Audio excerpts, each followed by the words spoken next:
In the Western world, we're fortunate that a quick trip to Amazon gives us the possibility of buying anything we can think of with one-day delivery. But in poorer, developing countries, especially areas in the Middle East where conflict is more common, Amazon does not operate. However, in recent years, the lack of foreign competition in Tehran has led to homegrown companies and startups seeing success in a quasi-Silicon Valley style, one of which is Digikala, or Digital Products in Farsi. But how did Digikala become the Iranian Amazon.com, becoming one of the largest online companies in the region that most Westerners have never heard of? Here's how it happened. Without Amazon, Iranians were forced to shop with small, independent and sometimes dodgy retailers. The concept of Digikala was thought up by brothers and co-founders Hamid and Saeed Mohammadi, who, in 2005, were both keen photographers searching for review websites to try and find a camera to buy, which were few and far between. The brothers then settled on the Nikon D70, but found only one shop sold it, and the brothers parted with $1,000 of their hard-earned cash to buy the camera from a small retailer. However, a few months later, when they started taking photos, they came out blurry, and they discovered that the seller had cheated them by swapping out the original lens for a fake. After feeling cheated, the brothers used this disappointment as inspiration to launch their own service. The goal was to create a CNET Amazon style where Iranians could find unbiased reviews about complex products and safely purchase expensive goods, whilst also providing a positive and reliable shopping experience which didn't exist in Iran previously. The brothers then used $20,000 which they'd saved to launch their business, initially borrowing office space without paying rent for the first year.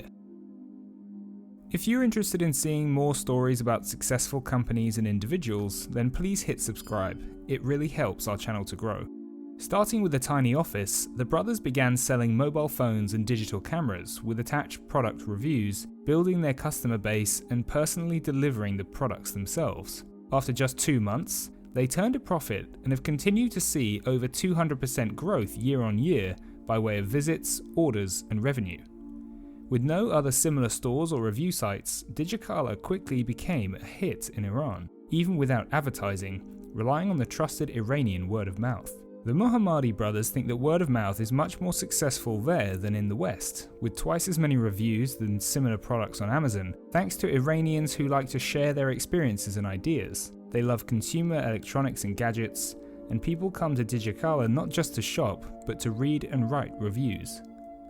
Since they were the first company to succeed, and they are also the first job that their young workforce have, the Digikala HR team was critical to train strong teams and provide incentive schemes and team bonding experiences in order to remain a great place to work.